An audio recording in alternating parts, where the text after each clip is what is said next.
what if we made a robot that could support people with their mental health? I actually have, if it's all right, I can show you what Yeah, we go have ahead. I want to today. see him. Yeah, Yeah, for sure. this is Marco, the mental health assisting robot companion. Marco is like a real life Baymax for your mental health.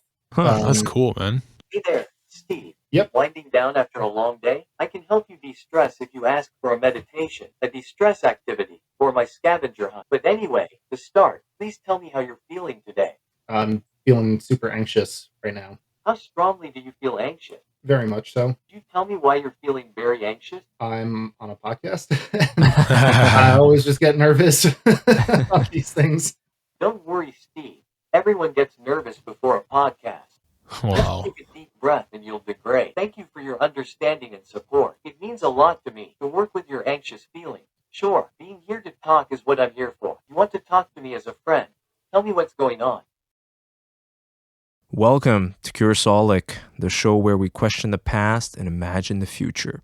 In today's episode, we spoke to Jacob Boyle, the founder of a mental health tech company called Marco Health, in which they specialize in creating these small, cute little robots that act as companions and assist people who are suffering with diverse mental health issues such as anxiety, depression, and others alike. He shares his story of how he started out at first out of college as a lead engineer in a new military tech startup company that was dealing with the US Navy. He worked there for 2 years, and at first thinking he was creating something of good use, but it turned out it had more nefarious intents. So after that revelation, he shows how he turned around his life and decided to create his new company and make progress in society and have more meaningful work. So today we spoke about that and other new techs and the dangers that it poses to society. So if you like this episode, make sure to leave a like, comment, subscribe.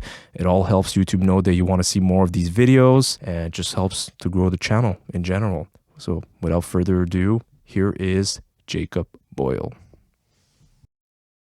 Jacob, to start off, how would someone find meaningful work in their life without going against their values? I think it's a lot of trial and error, honestly. So I don't know if you want me to kind of go into how I figured out what's meaningful to me, or if you want me to just kind of give the general Yeah. advice. Tell us how you found something meaningful for you. Sure. People get inspired by that. Yeah, so I knew I like to kind of say it this way. I've had two themes follow me my entire life, whether I like them to or not, and more often than not, I did not want them to follow me, and that's mental health and robotics. And one very professional, one very personal. The mental health side, it started when I was around the 8th grade, noticed something didn't quite feel right one day. It got worse, and it wasn't until I had a family member disappear, and I found out months later that they were in a psychiatric hospital that I started understanding what was actually going on inside of me and what my family history was. And it wouldn't be until senior year of high school, so a whole 4.5 years later, where I actually started getting help for what had developed into very serious issues of anxiety, depression, self-harm, and suicidal urges. So personally, what was meaningful for me, this was, as much as I kind of vomit to think about it, 10 years ago when I was in high school, and there wasn't like mental health TikTok. There wasn't all of this saying like, if you're a teen, if you're a kid going through this is what it means. This is how you get help. No one really knew about it. So I just very personally, it was meaningful for me to, if I saw my peers or younger students struggling or family members, I just wanted to be there personally for them. And that was very meaningful for me, but I never really saw it as professional, because the other side, there was the thing I'd always been pursuing, which was robotics.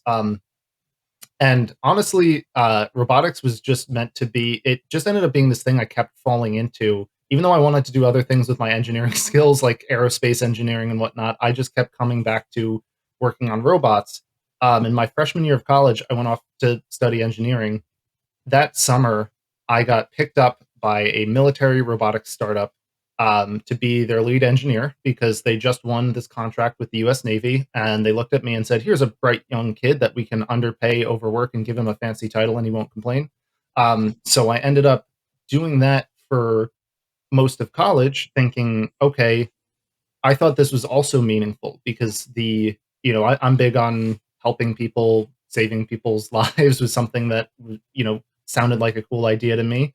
And the program name of this contract we won said it was the Advanced Explosives Ordnance, Robotics Ordnance and Disposal Systems, which tells me these are systems that are going to go out in the field, defuse mines, like reconnaissance, make sure that soldiers are safe, and be the thing that blows up instead of a human life. So I thought, hey, we're doing important work here. This is worth going to full-time school, doing a full-time job 2 states away for a military base that's 2 states in the opposite direction, and using up all of my time and energy to make this to fruition.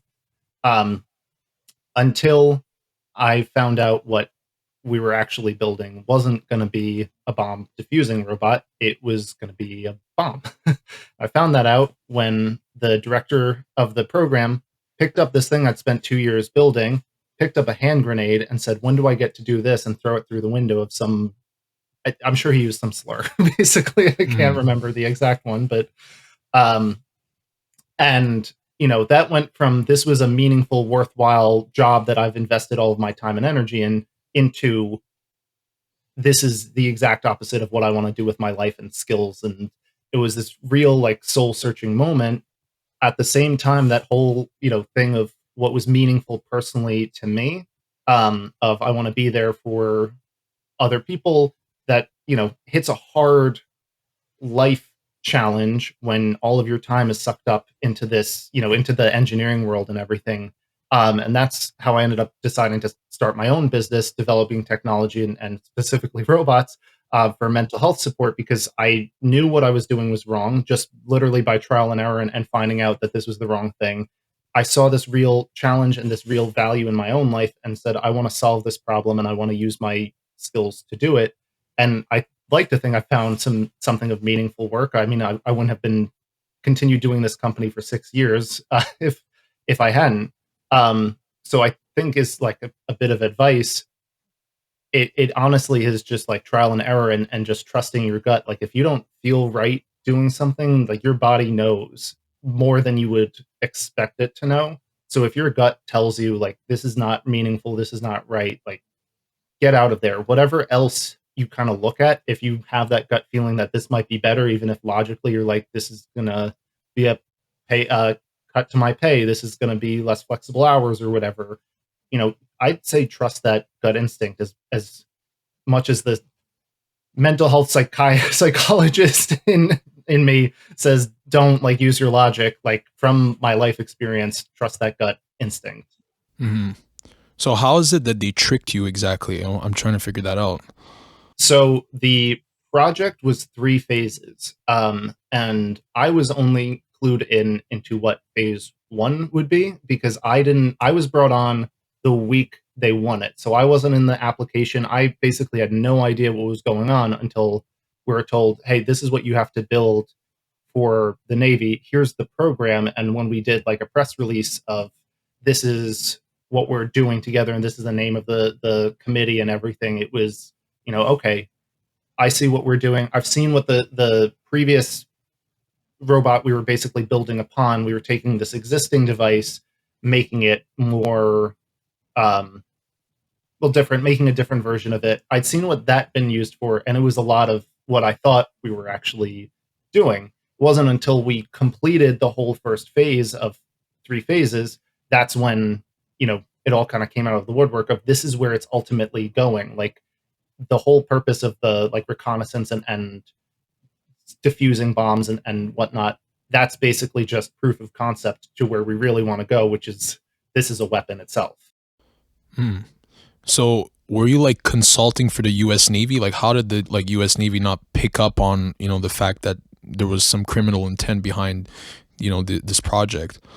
Oh, well, no, they were, I think that was from my little bio. My boss was kind of separately a criminal individual. Oh. The Navy, this was their intention of turning this into a weapon, and it just, it's kind of like this weird, like, flip-flopping chain of command, where it's like, you have the scientists and engineers at the startup, like, contractor level, who then report to the sketchy, we want to build weapons like boss, who then reports to this sort of intermediary research lab, who have scientists and engineers as their project managers, who just care about the tech and doing something impactful, who then report to the military program officers who say we just want to build weapons, and then it just keeps going up and up and up the chain of command, flip-flopping back and forth between the people who are either well-meaning or don't really know what they're doing to the ones who have that very clear,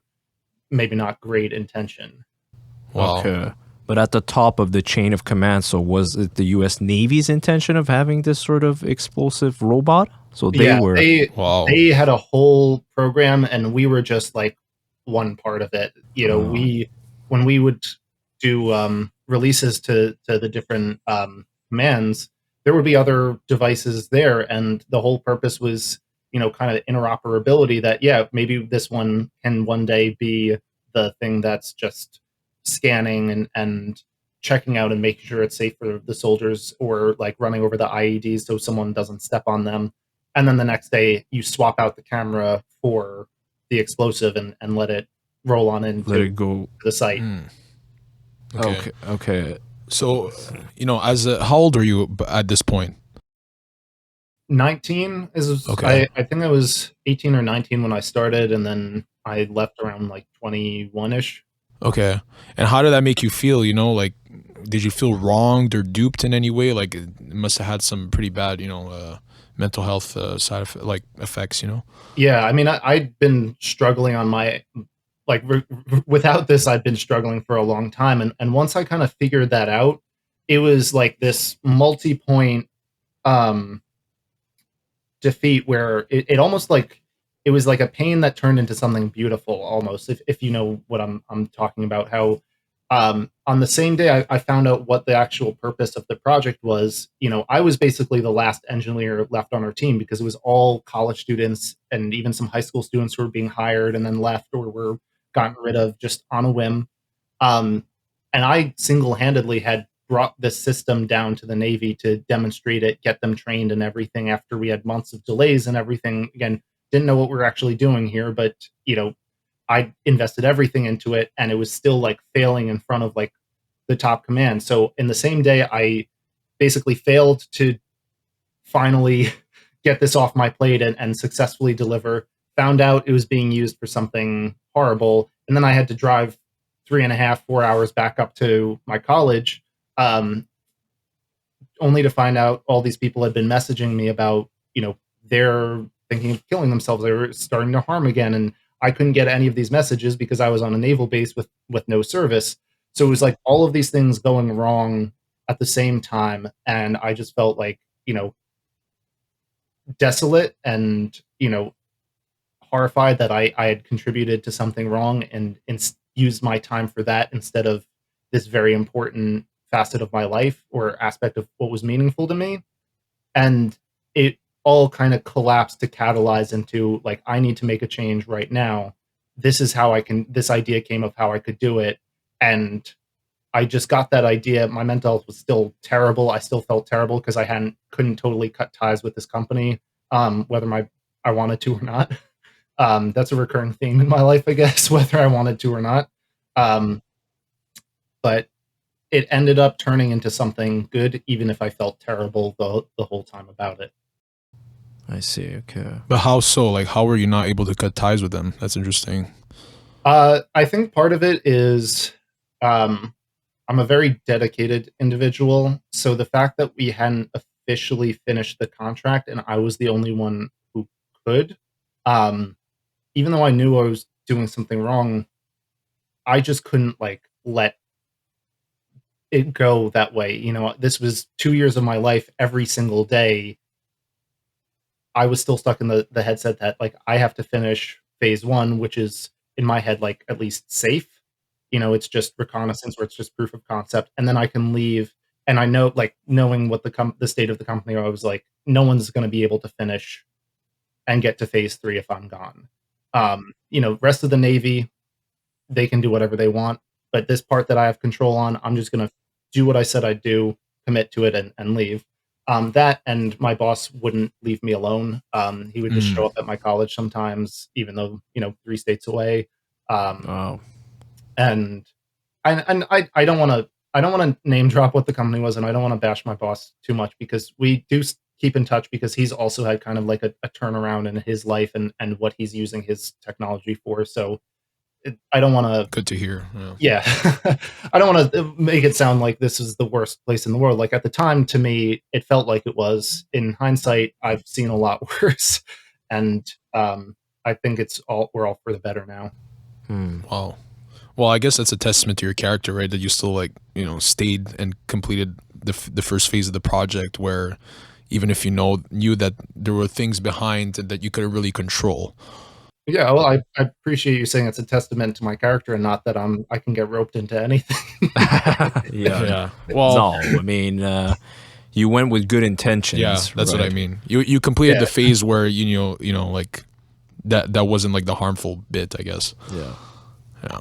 Yeah, and from what I can gather from what you're saying is that sometimes we pursue things in our life thinking we're meant for this and we're doing the right thing until something in our life and one aspect of our life gets a shorthand, and then we're like, wow, okay, now something else is suffering in my life where it's more important than what I'm pursuing here, or what I'm doing doesn't really benefit really, or doesn't have that meaning that I was chasing for. So sadly sometimes there needs to be certain like Obstacles, tragedies or yeah. catastrophes that happen that wake us up to better things.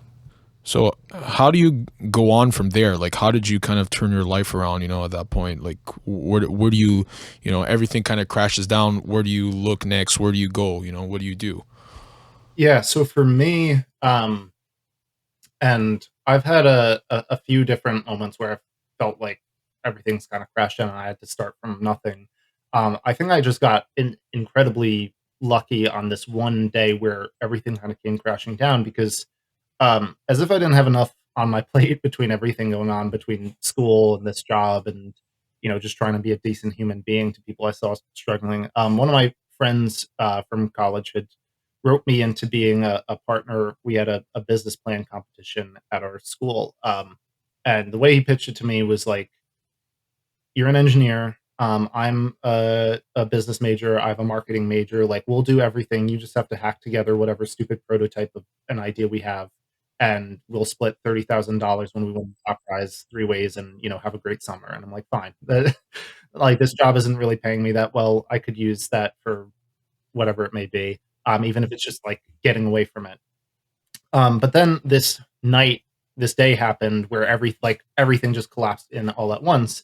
And at like 11 o'clock that night, we had a meeting between the three of us on this team, as well as our advising professor, who is really pushing me of like, why didn't I come up with a robotic idea for this project? Like, if we do a robot, the judges are gonna lose it. And I said, in my like internally, I'm like, I hate robots. I hate what I'm doing. Like, I never want to touch them again.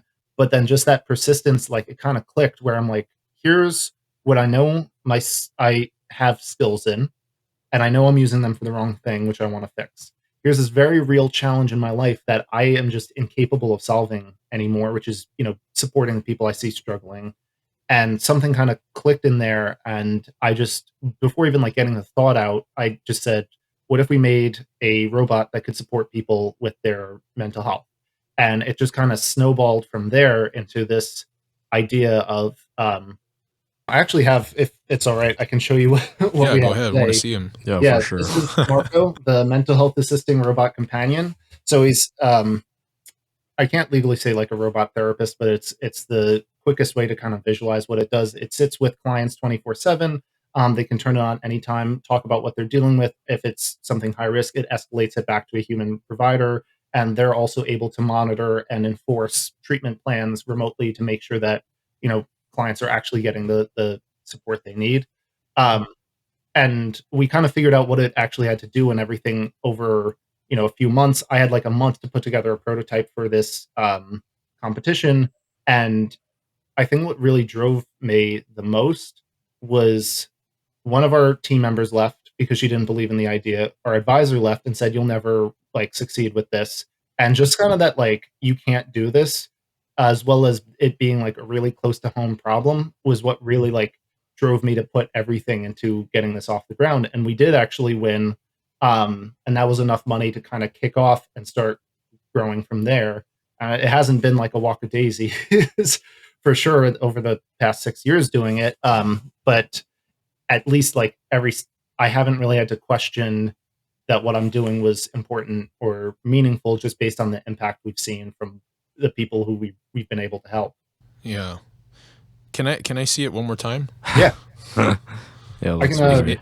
also Yeah. turn him on. Maybe we can ask Can him you, some yeah, questions. could if you give he us a feels little like demo or engaging. something? That'd be cool. Can we Yeah. ask him a question or something? We can try. I can.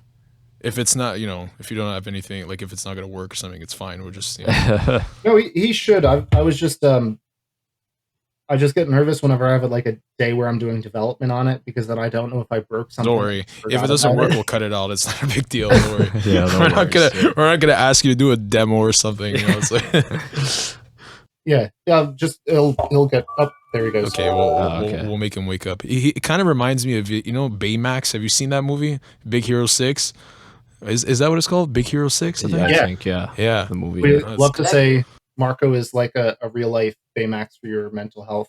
That's cool, man. Does it have like fabric on it? Hey there, Steve. Yep. Winding down after a long day? I can help you de-stress if you ask for a meditation, a de-stress activity, or my scavenger hunt. But anyway, to start, please tell me how you're feeling today. Can you hear him okay? Yeah. Yeah, not too bad. Yeah, he is plush, because it's meant to be like friendly, approachable, and everything. It comes with a screen. I'm just like running it off my phone right now, but we usually have like a nice big like 10-inch tablet for, especially if you have like, say, a child with autism or a senior citizen who can't really see as well and whatnot. It's a great medium. And That's great. Yeah. the AI of Marco, the session with it is structured after a session with a human therapist. So the same way, like if you go in, you expect like the same kind of routine each time you have a session. There's the check-in, how are you doing today? We'll talk about your problems and kind of get them all out and get everything out in the air. And then we'll spend some time like practicing an exercise or skill that's actually going to help you based on your specific situation. So the same way here, I could say like, I'm feeling super anxious right now. How strongly do you feel anxious? Very much so. Could you tell me why you're feeling very anxious? I'm on a podcast. I always just get nervous on these things. Don't worry, Steve. Everyone gets nervous before a podcast. Wow. Just take a deep breath and you'll be great. Thank you for your understanding and support. It means a lot to me to work with your anxious feelings. Sure, being here to talk is what I'm here for. But were you thinking, like, you want to talk to me as a friend? Tell me what's going on. Then we go and play a game or do something fun to take your mind off things. Or were you thinking more of talking to me like a coach or counselor to get some more heavy-duty help for your mental health? Yeah, so sorry. I was tapping a few things on the screen just because if we did a full session, that would be like the whole length of the podcast. That's Well, it's great. It seemed to have given really good advice. I think I was going to tell you the same thing. To even understood. To relax, don't have to worry. It's just a conversation. So is this connected to the internet at all times, or? Yeah.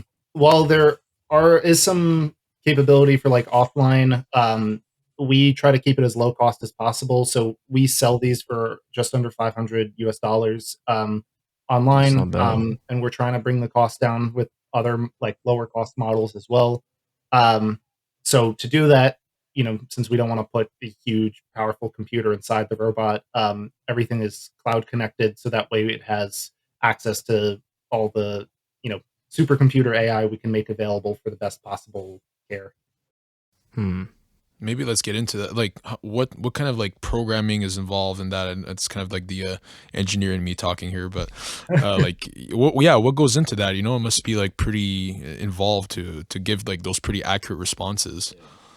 Yeah. So basically, what's going on behind the scenes is in the actual conversational side of it, like letting alone like the interface and like the programming of its eyes and movement and everything. Like the core value obviously comes from the talking. So there are basically 3 AI algorithms that power Marco's conversations.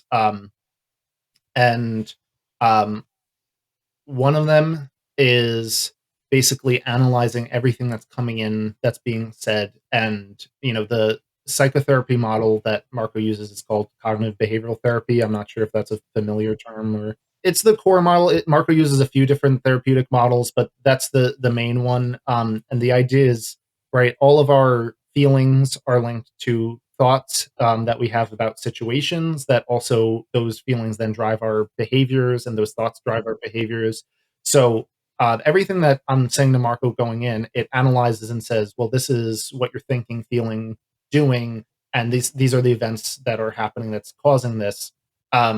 Based on that, then there's a second AI. It's very rudimentary, but it's important in what kind of differentiates Marco from other ones out there.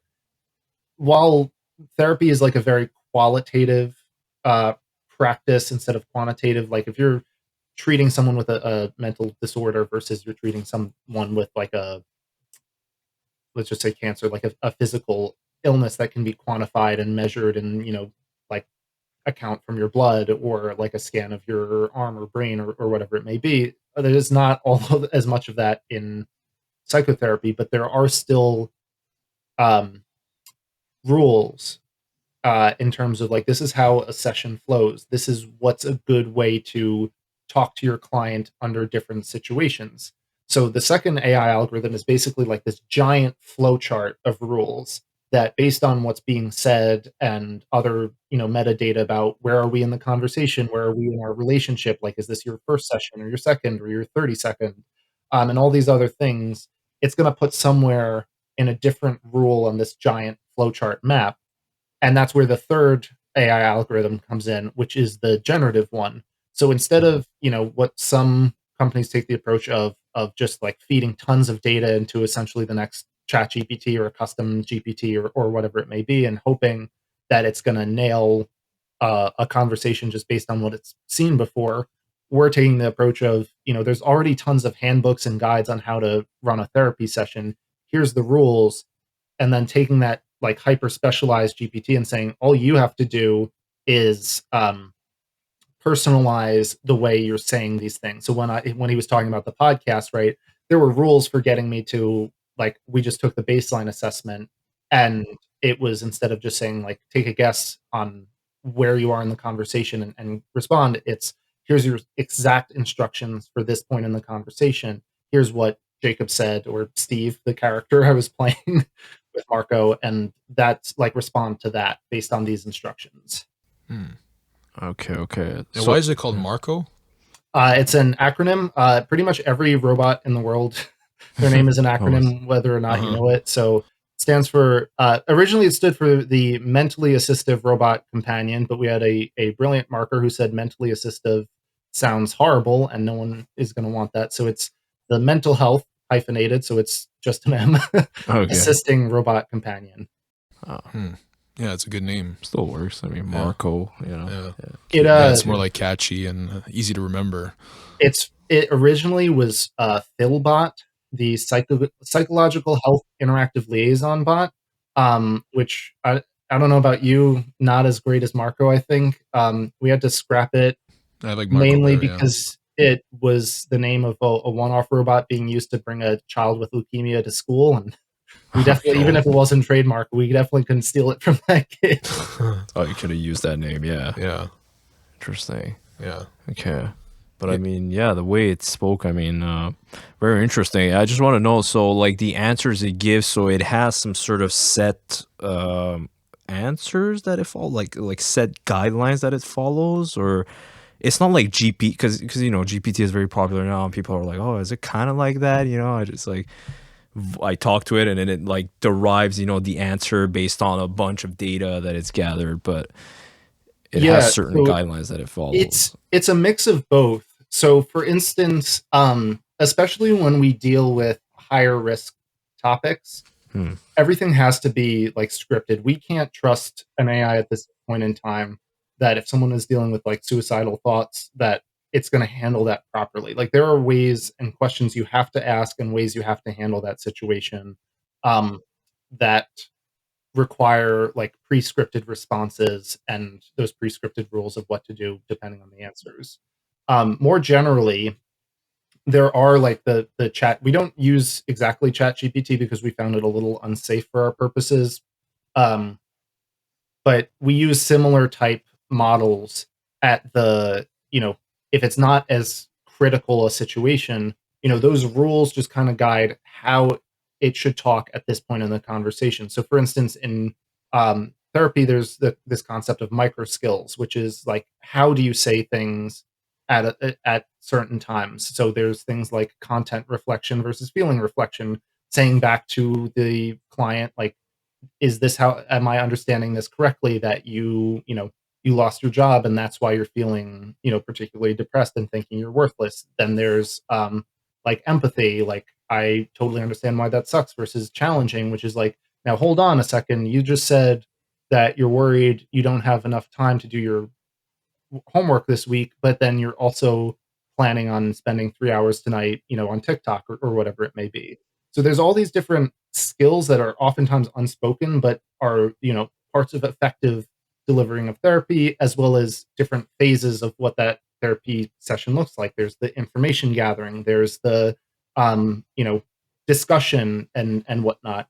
So all of those kind of inform how we, the term is like prompt engineering, how we instruct the AI to respond at that certain point in time, as well as have like a smaller data set of these are good responses and these are good inputs and whatnot to trigger this. So it's not a massive GPT type model. It's a ton of smaller GPT type models in this giant web of instructions of when you should use this one versus that one. That's interesting. Yeah, these large language model things are very powerful, and as we can see, with just that. What were we gonna say? No, yeah, the large language models can go off on, like they say, hallucinate or start saying things that are not correct, and yeah. But just to ask, like, can people expect a personalized experience, as if oh, this robot knows me, kind of, and or is it like generic, kind of with everyone with the way it answers? It's meant to be as personalized as possible, and there's a number of different layers. So it often will frequently refer back to previous sessions and say, this is what we talked about last time. How are you doing today on that? And if I bring up, say, an issue with, just say my friend that I've brought up before, it can reference that and say, oh, well, this is what you said last time, and I say it's still happening.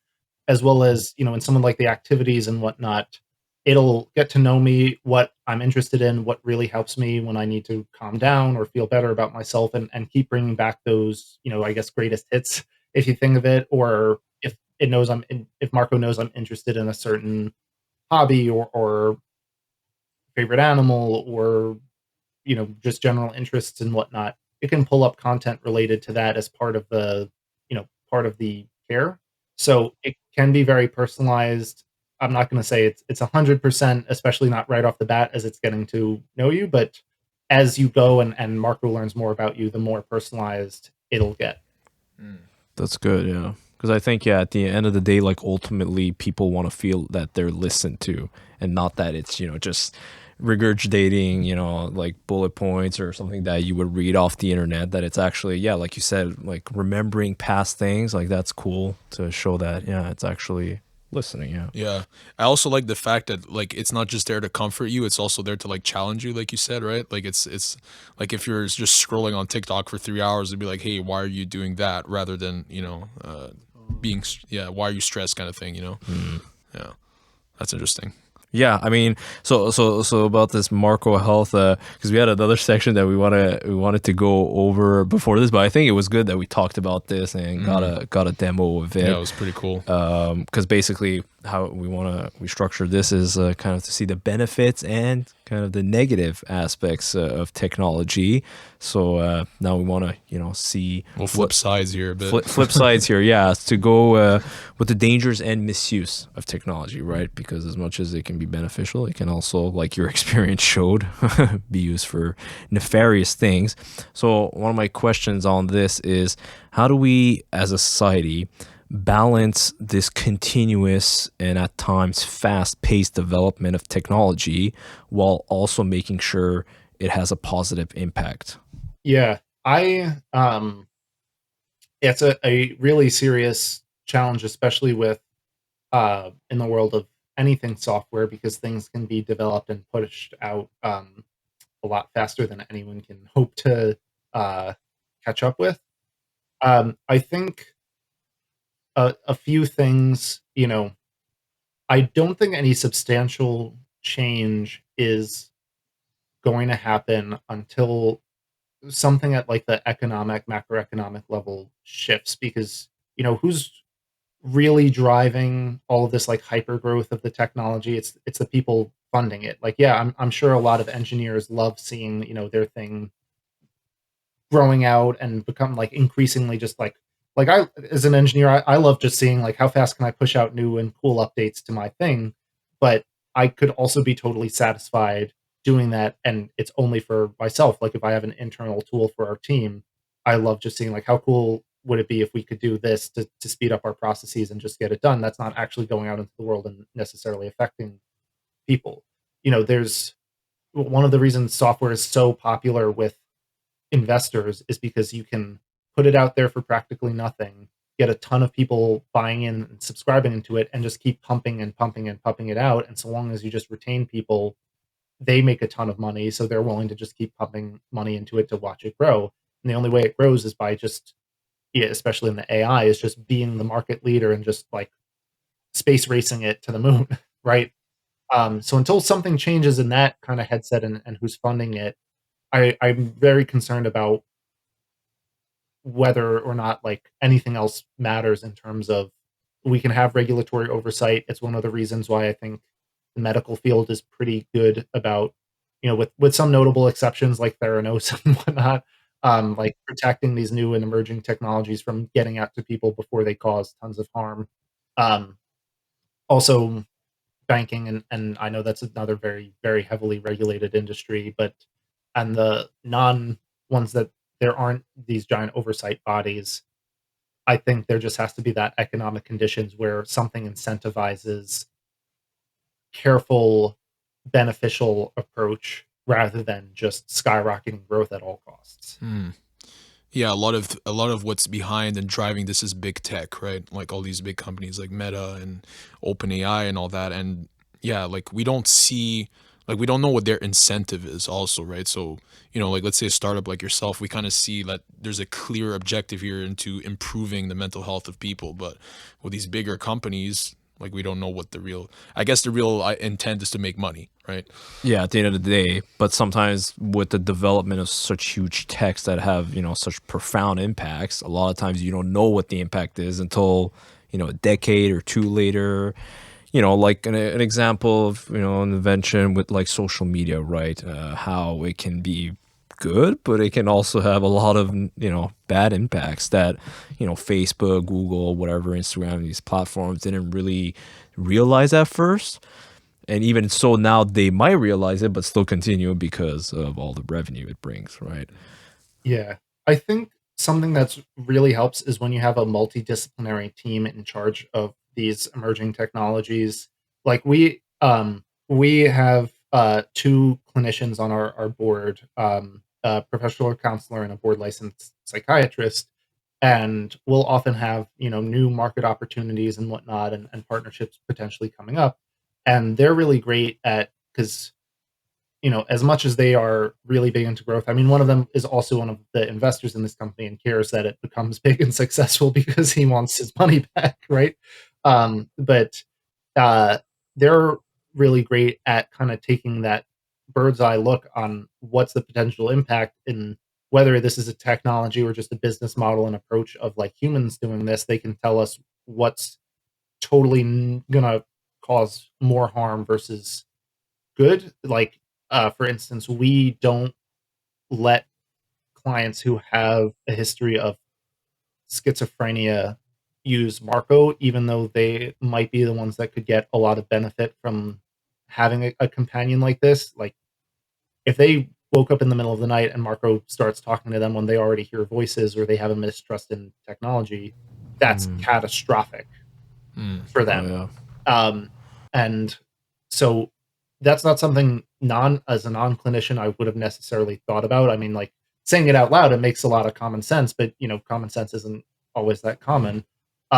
So if there were more people from, I guess that's just a general rule of thumb. If you're making a technology to solve a particular problem for a particular demographic or work with a particular group of people, if you have stakeholders who actually have like worked in that traditionally for years and years and understand the real scale of, if we, instead of putting technology as a solution, if we just threw people at this problem, what would be right and what would be wrong, I think you're going to end up with a lot more guidance on, you can't, like you said, social media, you can't predict everything that could possibly happen, but you can at least have someone who knows, like, if I was solving this problem or offering the service manually, where would the pain be caused to people if I did it this way or that way?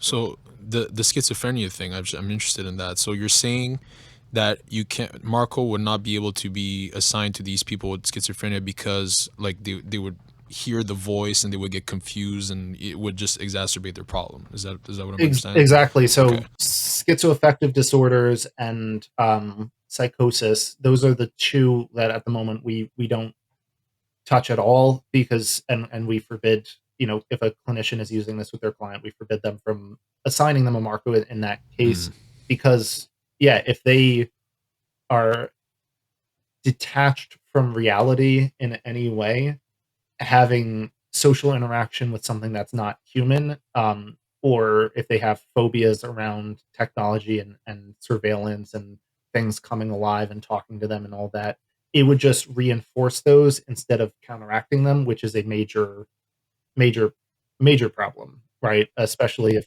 you know, uh, for instance, we got a ton of comments on one of our social media posts, like, this is Joe Biden's new spying device, from the FBI and whatnot.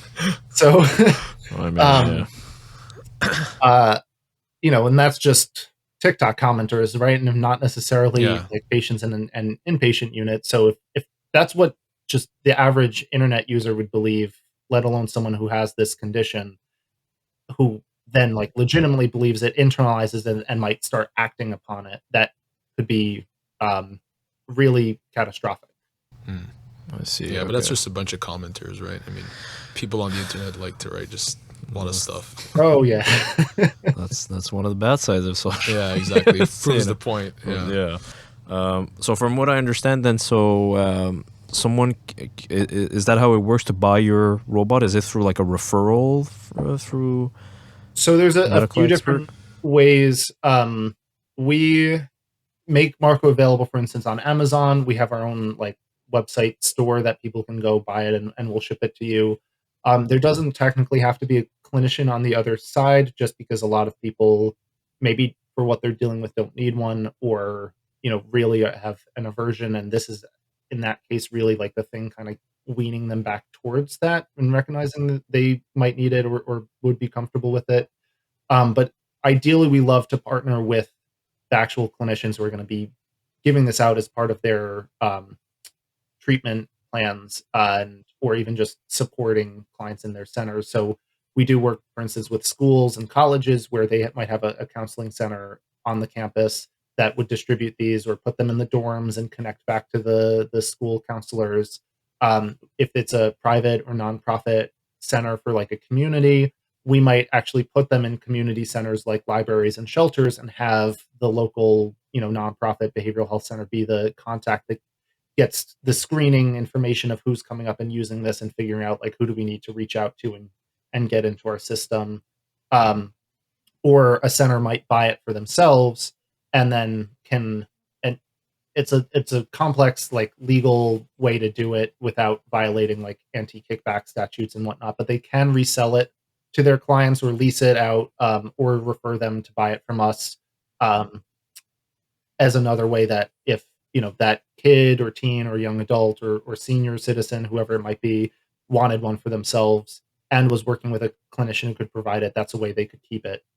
So if it's on like these websites like Amazon, and is there like a screening process so that it doesn't end up in the hands of Sold someone with to like a- mental illness? Yeah. Yeah.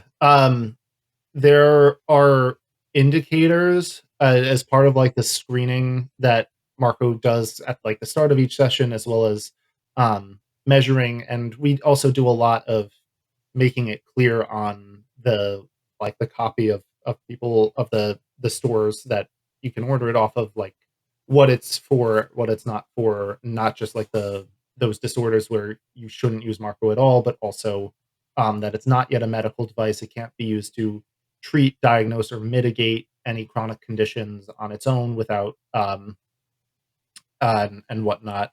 We're working our way towards that, but it's a long process. So, like from a legal liability side, it's all covered by saying like this is what you can't use it for if you're like making it clear to the people who might be buying it. And if someone's struggling with those conditions, it's more likely someone's going to be buying it for them than they would be the one buying it themselves. But as like a fail safe, there's a bunch of like checks and tests to see, are you indicating that you might be struggling with that. So I guess it's still like a work in progress to have like that perfect like screening down. Yeah, and it's also Okay. incredibly difficult, Yeah. which is one of the big challenges we've had even in like public centers like the libraries. And in New Jersey, we have a great program where they're starting to dedicate social workers to libraries that can help, or like people coming in off the streets. And there's a lot of homeless people who walk in, but they still need like a librarian or someone to kind of check how they're doing and what they need before they get sent to the social worker.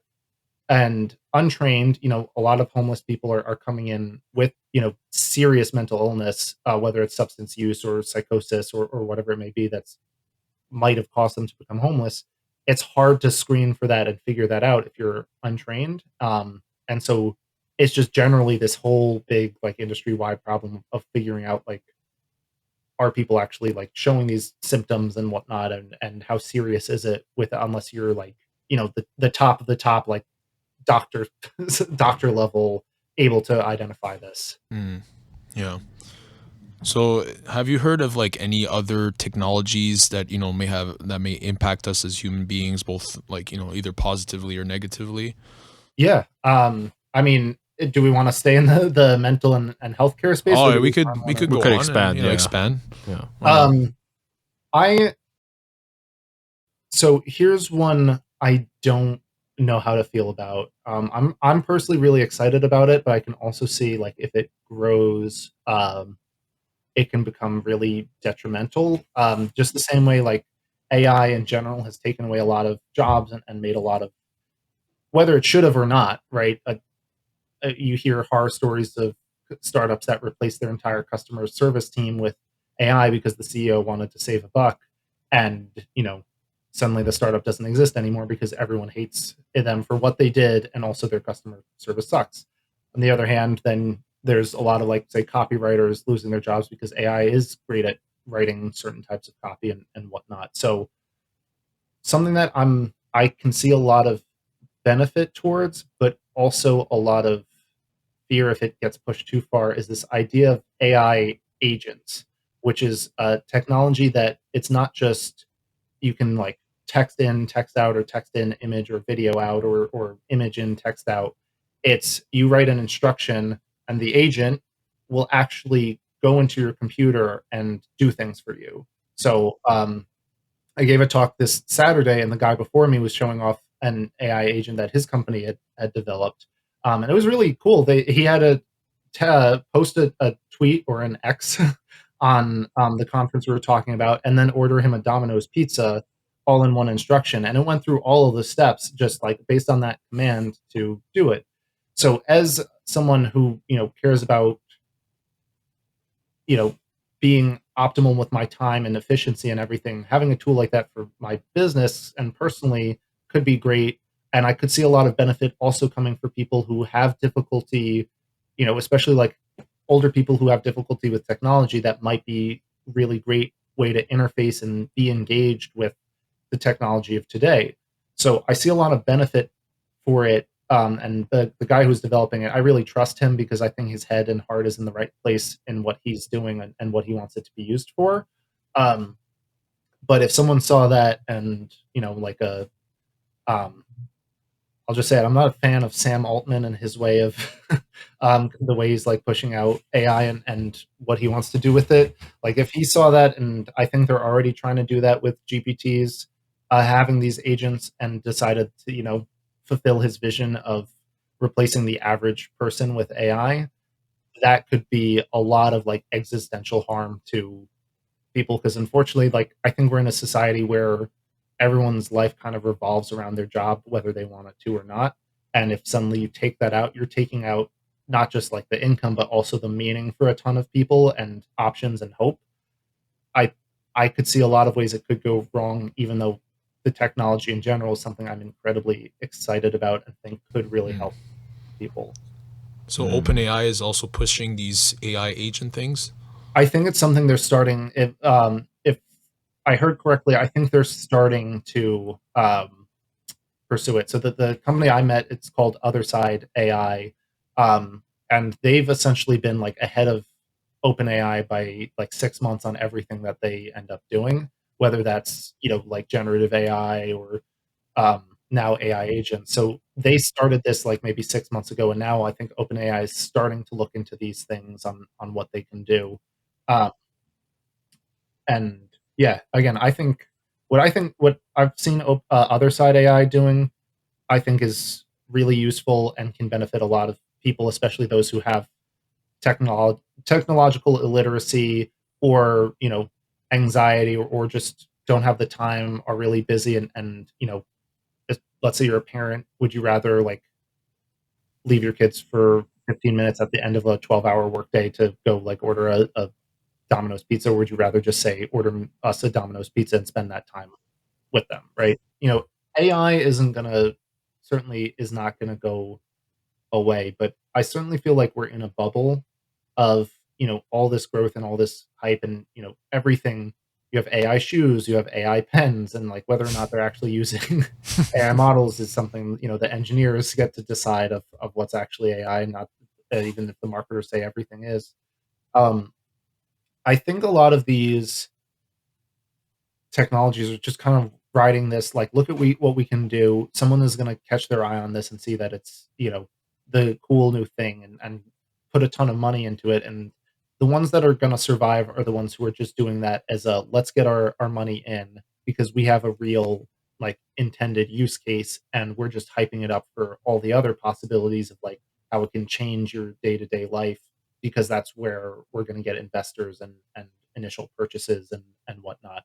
The ones that I don't think are going to make it past the next couple of years are the ones whose whole thing is, look at this cool thing that we built up, and you know put AI in everything, and made it supposedly do anything you want, and it's not going to have an actual purpose. Like even in what we're doing with like the companion robots, um, around the time we were starting, there was a big one called Jibo, which I'm not sure if maybe you've heard of. It No, I Not haven't was heard of really. it. Let's see it also.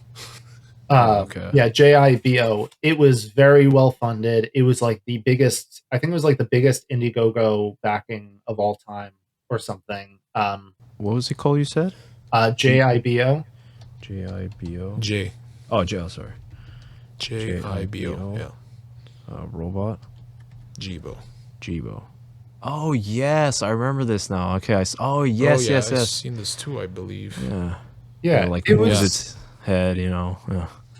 It was very hyped. And it was the invention of the year. It Yeah. was Hmm. Can be huge, like and these. then it ended up crashing like a couple months after it went to market, for a number of reasons, but the biggest one being like everyone was sold on the hype of it, and then once people started using it, it was like what am I actually doing with this? you know? Well, look at the Hmm. metaverse, right? I mean, the metaverse. There was this huge like idea behind it, and people were gonna, The hype, there yeah. was a huge like hype behind it, and then I don't know what happened to that, right? I don't know. I guess they're still developing that. You know, Zuckerberg said that was like a decade commitment. Yeah, who knows? We might see more of I it. feel like a lot of people really won't won't follow that, right? Yeah, I think what even with just like VR, I mean, everyone loves the idea of like VR headsets, like especially if you were like the 80s or 90s kid who like saw it in Yeah, the movies and like Tron and everything. It's like that was put the it on. coolest idea possible. And I gotta say, like, I think we have some pretty great tech for like the headsets and everything. And yet it's still not like everyone has a VR headset the same way they have a smartphone. And I think the reason why is because people aren't The developing use case for it. is Yeah, and there's not like, like what made smartphones the greatest thing ever was, aside from the fact that it's like, okay, this is the phone, iPod and everything, the big Steve Jobs presentation. The fact that they had an app store where anyone could put an app onto your iPhone hmm in like a fairly simple way. Suddenly, like everyone in the world wanted to make an app for that smartphone, and you could find, anything. You can find all these AIs and everything on the same platforms. And I think the problem is everyone is so stuck on developing for smartphones and web these days that any of these other emerging technologies, it's it's either you're building something for a use case or you're building a platform. And if you're building the platform, then you need all of these other developers and creators to jump on your platform for it to be something. So same thing with the metaverse.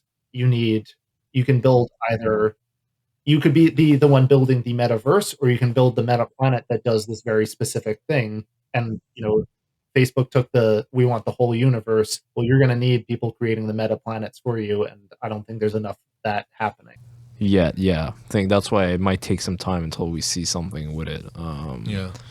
And we spoke about the like augmented reality and VR. What about like the Apple Vision Pro? Have you seen that? I've seen a bit about it, and I think like the engineer in me, like looking at like the spatial computing and like the interaction, I'm like, this is really cool. This is awesome. And then I look at the use cases and I'm like, Yeah. Very limited, I would yeah, say. You know, Like, you know, like the demonstrations that I saw where someone's just walking outside, he's like watching a YouTube video on one side and has his email on one side. I'm like, already we're so distracted with our phones and everything else with technology. It's like you want to be walking around with this. It just seems like Yeah, but what if you want to watch a YouTube video on the moon? Because they could they could put you there, right? Like there's this like Oh. option to like augment the reality even more, and then like it be in a actually virtual immerses you. reality. Or Yeah, like, I think they're like hesitant to call it like augmented reality. They're calling it like virtual computing, from what I saw. I mean, it's sort of like AR, yeah. augmented reality. It's like a mix because right, you can either have things like in your space and in your world Yeah. that is like augmenting You just it, or see you there. can be like totally immersed in, like you said, like on the moon. And it's like the same thing. Like I think a lot of it is really cool, and obviously like the people developing it are brilliant, because it takes a lot to solve all of the hardware and software challenges to make this reality. But the big thing that they're pushing, that it's for, is like, this is the future of work. Look, you can have your spreadsheet up, and well, you already have computers do that. You already have phones, and now you're having AIs that you can say like, just fill out my spreadsheet for me, and it'll do it for you. It's almost like I also saw a startup that had like a headband for lucid dreaming, so you can work while you sleep, quote unquote. And it's like, Wow. also, is this just what we've come to, that everything has to be just to lead more work out of you and make you work more and Yeah, more productive, and efficiently? Yeah. yeah, Or is there more to more? more to Is all life. technology just becoming work related at this point? I mean, most of the time, most emerging technologies is always business, work related first. They develop for those use cases, and then people find other ways to, make use of it, like the cell phone and whatnot. But like I would say, like with the Apple Vision Pro, what it would be cool is if, let's say, if you had two people wearing the headset and they could share a virtual space. Let's say a design of some, robots or something. Maybe for you, let's say, you're looking at it and he's from that angle, you're from that angle. Whereas right now the tech is kind of just you in your own bubble. You just see. Yeah.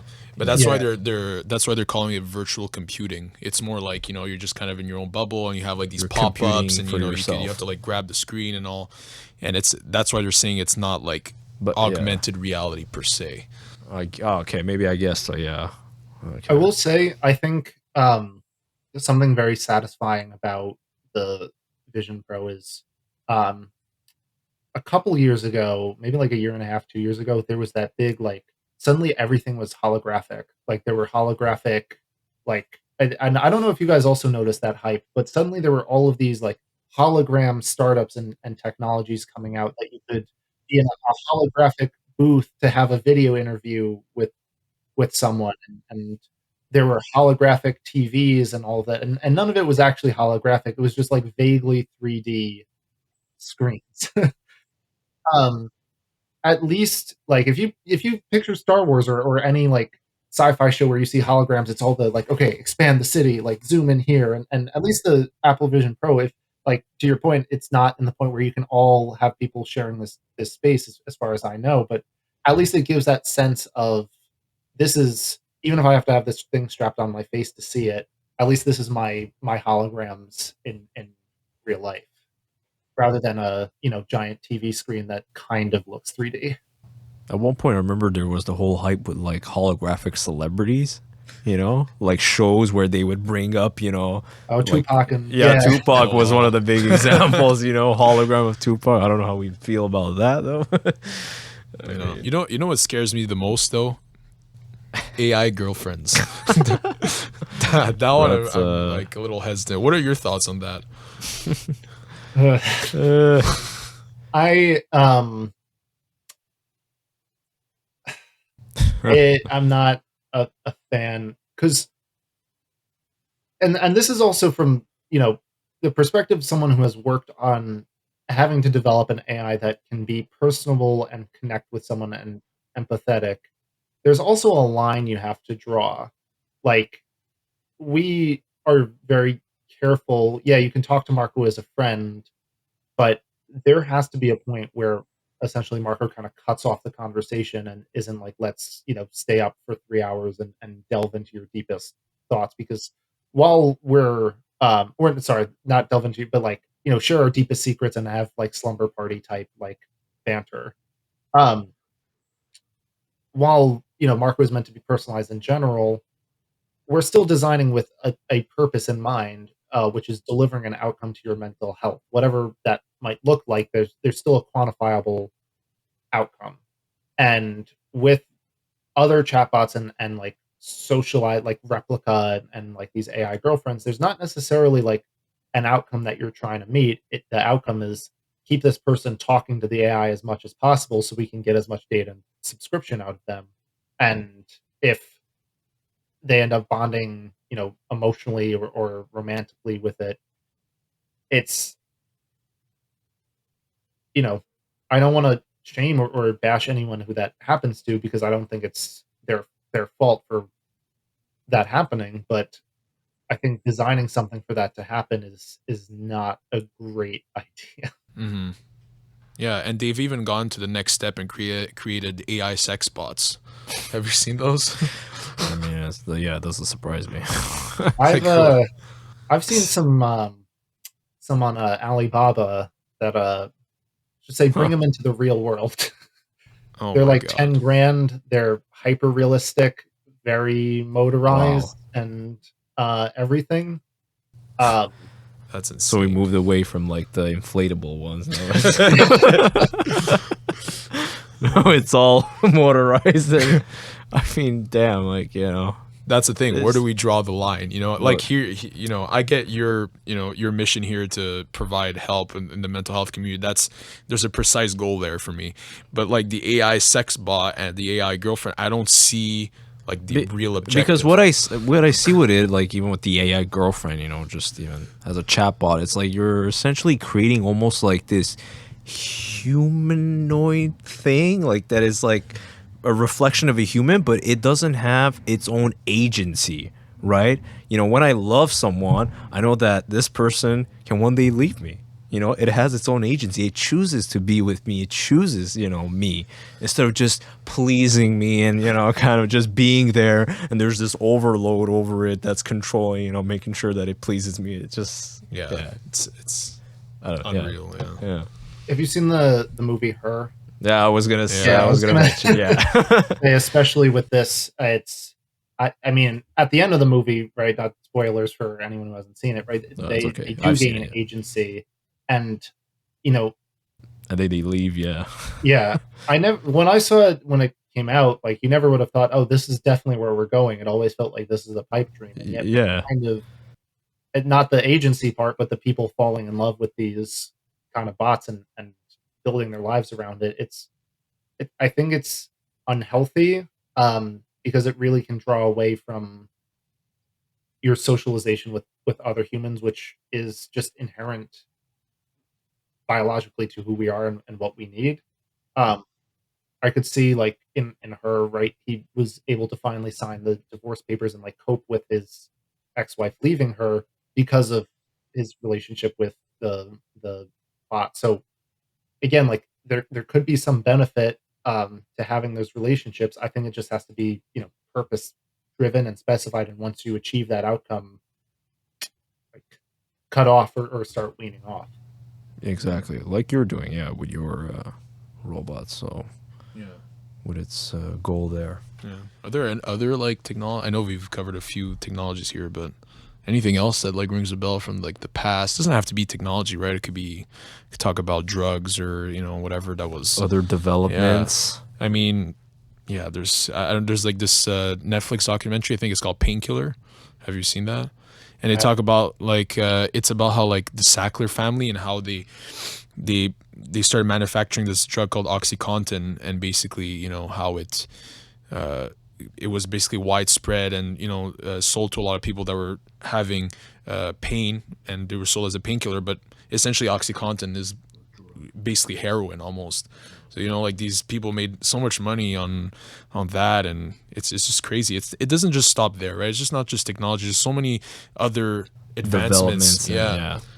Yeah, it's Yeah. related to technology in a way. One of But the I think fascinating things in the world of mental health right now is the rising use of psychedelics in mental health treatment. So everything from ketamine therapy to um, what I found really fascinating is there's groups that will use dosage of like hallucinogenic mushrooms, and then they'll have a trained coach essentially walk a patient through their trip to help uncover like what's actually going on.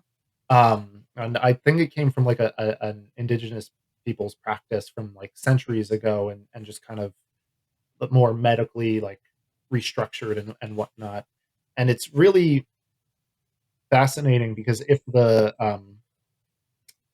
you know, seen great results with like ketamine therapy for depression based on outcomes, and if the research is to believe, there's a lot less side effects than, you know, I know it's mental health and Oxycontin isn't, that's a painkiller, but chronic pain is a psychiatric condition that can be treated through other means.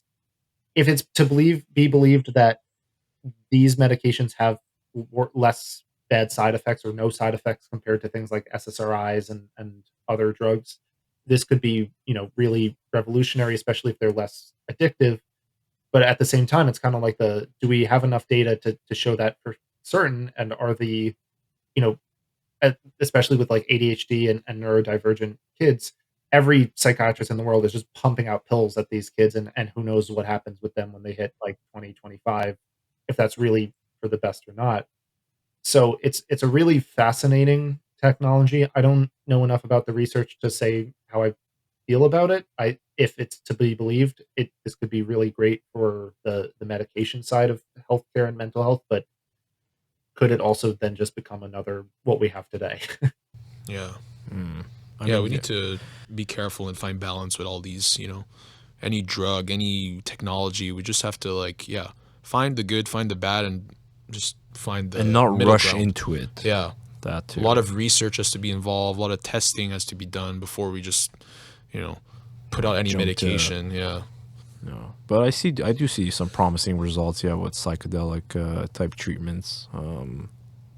A lot of people swear by it. Yeah. Although, I do hear the dangers where, if the wrong person takes it, it can really mess up, their mental, just mental being.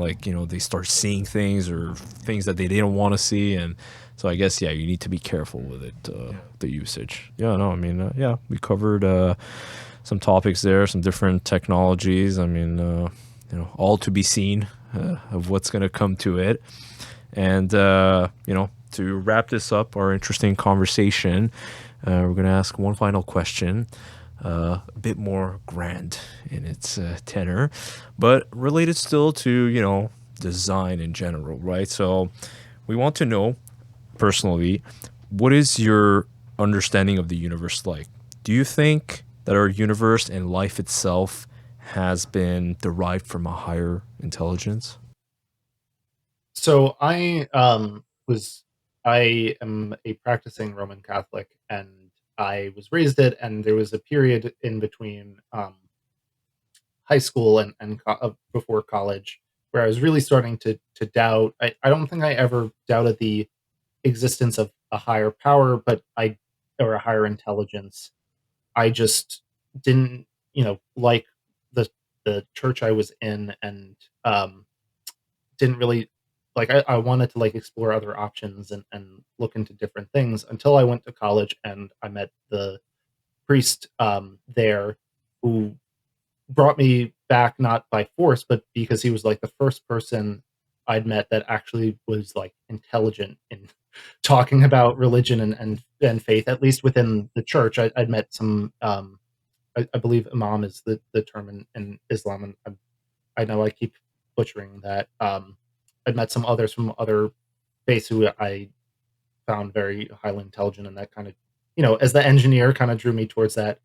And one of the things that priest Father Brown had started sharing with me was a lot more theological, fundamental, understanding the nature of our faith on the universal scale, and using science and whatnot to kind of understand it. And the big thing that uh, I found was, which I know a lot of people have counter arguments against, but it was Saint Anselm's. I'm blanking on the word, but his explanation for why we believe in God, and his argument for a higher intelligence, and it's basically that um, we're not just thinking that there was a floating guy in the sky that designed us, and we're not thinking that there was just this beam of light that created what we define as the higher intelligence, is that which there can be nothing greater, which in terms of its expanse, power, and whatnot. And in the hierarchy of things, at some point you have to keep going up and up and up, and whatever is at the top is what we're claiming is this greater intelligence. And if we can picture anything in his line of reasoning, if we can picture anything even greater than that, what's greater than that is something that has to exist, which I'm sure maybe people can find some logical fallacies with, but that's kind of where I derive this faith that there was a more higher intelligence and greater thing. I don't know if we can quantify exactly that it's A or Z, but I think from faith, from that understanding that there's necessity, something above all else, um, whatever that looks like. I I think all intelligence, all creation had to have come from that thing, because if it didn't, that means there was something greater that did, which wouldn't mesh with the whole idea of there's something greater than all else. Okay. Yeah, good answer. Interesting answer. Yeah. Yeah. Okay. So- So you don't think that because a lot of people, like kind of me myself included, where I see just the universe itself and nature and just the existence of life itself as being God, so to speak, or you know, just whatever like humans, we experience. The universe is basically experiencing itself through each of us, right? And it's like we're all part of the same thing. But from what I understand, you're saying is like even above the universe there must be some sort of force or something that brought this about. I think it's I mean, that's kind of the place where I don't want to put a label, because in the like Catholic faith, we also believe like the that God is in everything and with everything, and that the Spirit is within us as well. So that could be like an interpretation of what you're saying, that we are like the universe experience itself. We're all part of that which there is nothing greater, which is the grand universe, is this big thinking machine itself as well. And the reason why I don't want to just limit it to that, or say for certain it's something above the universe, is, um, I think we're at a point in our physical understanding of the universe where we have a fairly good sense of what is real and not real, and what we can detect and not detect. But then there's the question of, you know, if there's higher dimensions than our three physical and one time, you know, we can't. The only way we can define that is it's within the bounds of our dimensional understanding. Like there's the example of, if you have a 3D apple and a 2D world, if you slice the apple, put some ink on it, stamp it on the world, that's what that world sees the apple as in its 2D frame of reference. But, if in 3D, of course, it's the apple. So if we're in three spatial dimensions in one time, and there is, a fourth spatial dimension or a fifth spatial dimension, or whatnot, and higher and higher, we can only see those three dimensions and the time dimension in our own understanding. We can never see the higher dimensions because they're just going to appear three and a half dimensional to us in our plane of existence, which just begs the question of what else could there be beyond. Yeah. I mean, yeah, there's just so much more that we don't understand. And even our perception of reality is so limited, with the light that we see, even just the radiations that we don't see around us already. That's another reality of its own. So, yeah, I mean, it is up to debate. And as we evolve, as humans, who knows what we will discover. So it's all interesting stuff. Yeah. But good answer. I liked it. Yeah.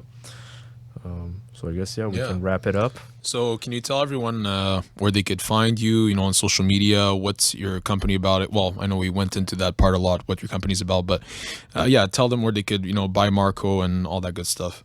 Yeah.